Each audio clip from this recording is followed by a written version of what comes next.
আসসালামু আলাইকুম। আমি চলে আসলাম আমার আজকের আরেকটি ব্লগ নিয়ে। আশা করি আপনারা সবাই ভালো আছেন। আর আমার এই ভিডিওটি যদি আপনাদের ভালো লাগে তাহলে একটু লাইক কমেন্ট করে পাশে থাকবেন। আশা করি এই সকালের কাজ থেকে শুরু হয়ে গেল। ডিম ছাড়া তো আসলে কোনো পরিবারেই মনে হয় চলে না একটা দিনও। আমাদের দুজনের খাবার এটা। সাথে আমি ভাত ছিল, ভাতটাকে আলু দিয়ে ভেজে আমি আর আমার ফারহান খাবো। আর এদিকে আমি পানি গরম দিছিলাম, এটা দিয়ে সেই আমার ননদ অথেন্টিক আটা পাঠিয়েছিল, গমের আটা। এর স্মেলটা আসলে এত সুন্দর, স্মেল শুকলেই বোঝা যায় যে এটা খুব ভালো।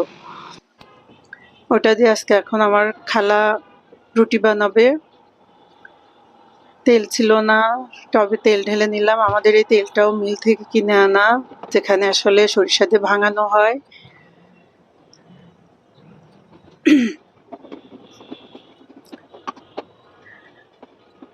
সবকিছু আসলে গুছিয়ে রাখলে কাজটা করতে অনেক সুবিধা হয়। এখন আমি একটু বাতাবি লেবু মাখাচ্ছি। ফারহান খাবে, খেতে চায় না, আমিও খাবো। এই লেবুটা অনেক মজা। লেবু তো সবসময় ভালো পাওয়া যায় না। একটু পিঙ্ক লবণ নিলাম, এটা দিয়ে এটা মেখে দুজনে খাবো।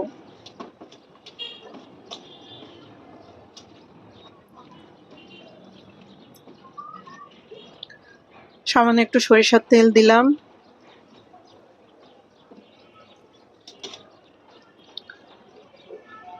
আরো অনেক কিছু দিলে মজা লাগে, কিন্তু আর যে কি দেবো আমি জানি না।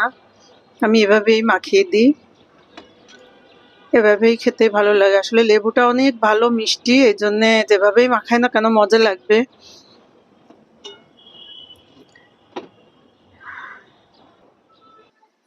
আজকে আমি কোনো রান্না বান্না দেখালাম না, যেহেতু সাধারণ সিম্পল কিছু রান্না বান্না করেছিলাম।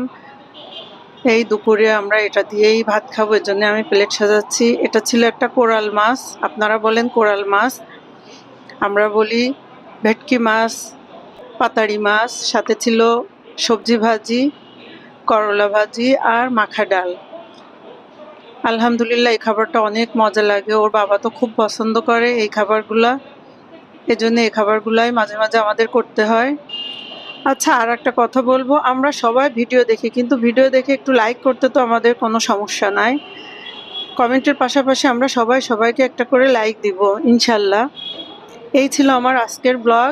আশা করি দেখা হবে পরবর্তী ব্লগে। আল্লাহ হাফেজ।